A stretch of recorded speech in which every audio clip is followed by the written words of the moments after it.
आपको याद हो अभी कुछ दिन पहले के अपने विदेशी दौरे में क्या कहा कि चाइना ने अनएम्प्लॉयमेंट को बहुत अच्छे तरीके से टैकल किया है, जबकि फैक्ट ऑफ द मैटर है इस समय चाइना में एम्प्लॉयमेंट रेट 24% है। 2023 में जनवरी से लेकर जुलाई के बीच में अनएम्प्लॉयमेंट रेट वहां पर बढ़ते बढ़ते हो गई 17-18%, और उन्होंने फिर जुलाई 23 से जनवरी 24 डाटा देना बंद कर दिया, फिर डाटा का बेस चेंज किया और जनवरी से लेकर अगस्त के बीच में किया, फिर बदले बेस पर भी वो 24% हो गई। मगर राहुल गांधी जी को उसमें बहुत महान चीज नजर आती है। फिर याद करिए, यही लोग कहते थे कि चाइना में प्रेस फ्रीडम इंडेक्स में हमसे ऊपर है, जबकि चाइना के डिफेंस मिनिस्टर ली शॉन्गफू गायब हो गए, चाइना के फॉरेन मिनिस्टर क्विंग गैंग गायब हो गए, वहां की सबसे बड़ी कंपनी अलीबाबा के चीफ जैक मा गायब हो गए, परंतु इनको उसमें भी नजर आता था। अब आप आइए, इसके बाद उन्होंने कहा कि इकोनॉमिक ग्रोथ बहुत शानदार की गई है। ये सारे स्टेटमेंट्स हैं, और इकोनॉमिक ग्रोथ की फैक्ट ऑफ द पोजीशन यह है कि 2024 में दुनिया की सबसे बड़ी रियल एस्टेट कंपनी जो एक चाइनीज कंपनी थी एवरग्रांड, उसकी लिक्विडिटी हो गई। हांगकांग कोर्ट ने कह दिया लिक्विडेट कर दिया जाए। चीन के ह्यूनान प्रोविंस में कई बैंक्स बैंकरप्ट हो गए, कितनी रियल एस्टेट कंपनीज बैंकरप्ट हो गई, that is one other thing. उस प्रक्रिया में जब हम यह देखते हैं कि यह बयान सैम पित्रोदा का आया है, पहली बात तो हम बहुत साफ करना चाहते हैं, भारत सरकार प्रधानमंत्री श्री नरेंद्र मोदी जी के नेतृत्व में विश्व के हर देश के साथ अच्छे और सौहार्दपूर्ण संबंध चाहती है, परंतु वो राष्ट्रीय स्वाभिमान, सुरक्षा और सुदृढ़ता को बनाए रखते हुए। अब इसके बाद उनका यह बयान कहना, तो मैं पूछना चाहता हूं, यह गलवान के शहीदों का अपमान है कि नहीं? मैं कांग्रेस पार्टी से सीधे पूछना चाहता हूं। गलवान में जो हुआ, हमारे 20 सैनिक बलिदान हो गए, और उसके बाद यदि आपका ओवरसीज का चीफ इस प्रकार की भाषा बोलता है तो यह निंदनीय है, भर्त्सना योग्य है, और यह भारत और भारतीय सेना, भारतीय सैनिकों के बलिदान का घनघोर अपमान है। इसलिए मैंने आपसे बात कही कि यह एक पूरा सीक्वेंस ऑफ इवेंट है जिसमें सैम पित्रोदा बोलते हुए नजर आ रहे हैं। वैसे ऑन द रेफरेंस मैं आपको पहले बता दूं, बोल चुका हूं तो एक बार रिमाइंड भी कर दूं। वैसे आपको पता है, भारत में एक दौर ऐसा भी था जब चीन को हमने सैनिकों को चावल प्रोवाइड किए थे। 21 जून 1952 को जवाहरलाल नेहरू की प्रेस कॉन्फ्रेंस में उनसे पूछा गया कि आपने क्या चीन की सेना को रसद प्रदान की है, तो उन्होंने कहा हां हमने थोड़ी मात्रा में की है, पर वो हजारों टन चावल था, और कहा इसलिए कि उनको बहुत जरूरत है, हम उनको जिंदा रखने के लिए दे रहे हैं। जबकि उस समय तिब्बत में एट्रोसिटीज हो रही थी, और वो इसलिए था कि उस समय चाइना का नियरेस्ट शहर चेंगडू 2000 किलोमीटर से अधिक दूर था, और सड़कें भी खराब थी। भारत से तवांग से 250-300 किलोमीटर की थी, और सड़क भी अच्छी थी। यानी उस दौर से आज तक चला आ रहा है। तो मैं साफ साफ कांग्रेस पार्टी से कहना चाहता हूं कि कांग्रेस पार्टी ने स्पष्ट रूप से यह दर्शा दिया है कि वो चीन के साथ हुए अपने करार के प्यार में, राजीव गांधी फाउंडेशन को चाइनीज एम्बेसी से मिले हुए लोन के दबाव में बोल रहे हैं, और लगातार इस प्रकार के बयान दे रहे हैं। इसके लिए उनको आकर सीधे सीधे सफाई देनी चाहिए, और वो अनेक उदाहरण हैं, वो सब तो अपनी जगह हैं। दूसरा विषय, एक और अधिक महत्वपूर्ण विषय आया है, भारत के चुनावी व्यवस्था को किस प्रकार से ये समुद्र पारी है कांग्रेस के अध्यक्ष के साथ साथ ये समुद्र पार से एक दूसरे प्रकार की जो संकेत प्राप्त हो रहे हैं, वो भी यह दर्शाते हैं कि भारत के लिए किस प्रकार के दुरभिसंधियां भारत के अंदर बैठे हुए कुछ लोग और कुछ भारत विरोधी शक्तियों के साथ चल रही हैं। कि एक international foundation for electoral systems नामक एक संस्था है, जिसने 2011 में भारत की एक संस्था India international institute of election management, जो कि चुनाव आयोग के साथ संबंधित संस्था है, इसके साथ एक करार किया।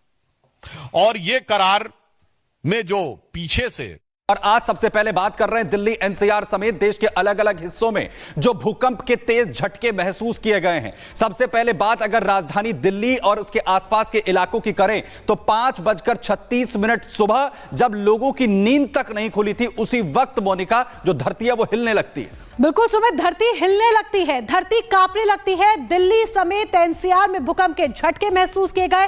5:36 पर रेक्टर स्केल पर इसकी तीव्रता 4 मापी गई और दशकों बाद इस तरह का भूकंप दिल्ली में महसूस किया गया है। और इसका केंद्र रहा दिल्ली का धौला कुआं, जिसके पास 5 किलोमीटर गहराई तक जो धरती है वो कांपती हुई अनामिका दिखी और लोगों के चेहरे पे जो डर था, जो दहशत थी, वो साफ देखी गई।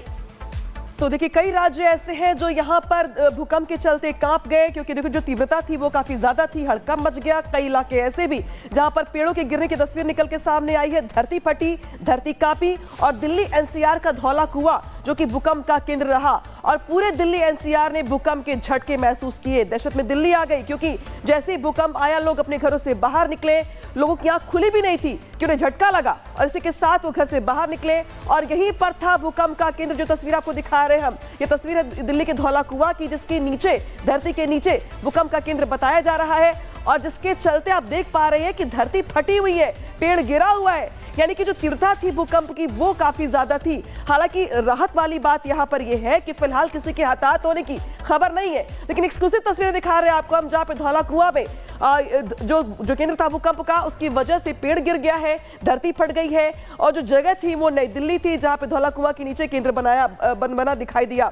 लेकिन सिर्फ ऐसा नहीं कि सिर्फ दिल्ली में भूकंप आया था, दिल्ली के अलावा यूपी, पश्चिम बंगाल, सिक्किम, बिहार, ये कई राज्य ऐसे जहां पर बैक टू बैक भूकंप के झटके महसूस किए गए। यानी कि ये वो राज्य थे जो भूकंप से कांप उठे, लेकिन केंद्र रहा दिल्ली एनसीआर, जहां पे धौला कुआं के नीचे यहां बताया जा रहा है कि सबसे ज्यादा झटके महसूस किए गए।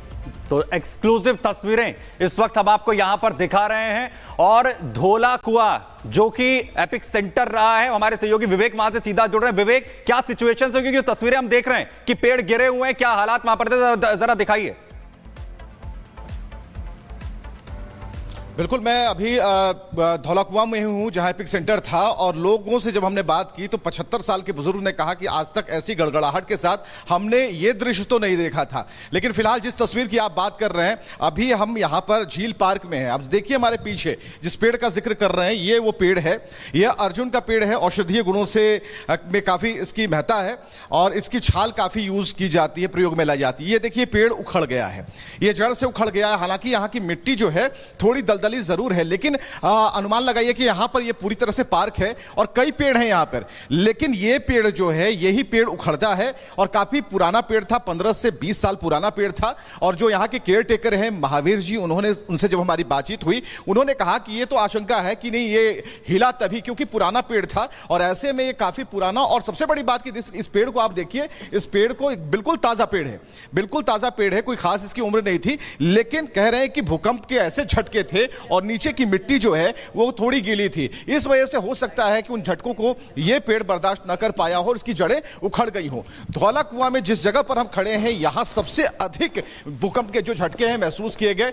जो ऊंची घरों में रहते हैं उन घरों में जो लोग थे, उन्हें गड़गड़ाहट की आवाज सुनाई दी। बिल्कुल, और ये तस्वीर हम आपको दिखा रहे हैं और तस्वीरें को देखते रहिए। हम आपको बताएं कि कई लोगों से हमने बात की, और उन लोगों से जब हम लोग बात की तो उन्होंने कहा कि ये हमारे लिए बिल्कुल नया था। हम भागने लगे, और जिनके घर में डॉगी थे, जिनके घर में जो कुत्ते पालते हैं लोग, वो लोग भौंकने लगे। यानी कुछ ऐसी चीजें हुई जैसे कि कुछ लोगों ने कहा भी कि हमें ऐसा लगा कि कोई बड़ी टक्कर हो गई है। तो भूकंप का केंद्र तो था, और सबसे बड़ी बात कि अब तक हम लोग सुनते आए हैं कि नेपाल में कहीं भूकंप का केंद्र था, चीन में था, तो तब उसके झटके महसूस भारत में किए जाते थे, और तब तीव्रता मापी जाती थी कि नहीं, रिक्टर पैमाने पर इनकी जो तीव्रता है वो 4 है और 3 है। लेकिन सबसे बड़ा सवाल ये है कि इस बार दिल्ली में है, और दिल्ली के रहने वाले जो लोग हैं, जो यहां जिन्होंने जन्म लिया है और एक लंबी उम्र उन्होंने पार कर ली है, उनका कहना है कि उनके तजुर्बे से हमने सुनना चाहा तो उन्होंने कहा कि नहीं, ऐसा हमने कभी नहीं देखा था। जो लोग जमीन पर सोए थे उन्हें ज्यादा इसका पता चलता है, लेकिन जो पलंग पर बैठे हुए थे या फिर जो चल रहे थे, जो गुरुद्वारे में थे, मंदिर में थे, टहलने निकले थे, वो लोग भी काफी परेशान हो गए कि आखिर ये हो क्या रहा है। और इस तीव्रता का अंदाजा आप लगाइए कि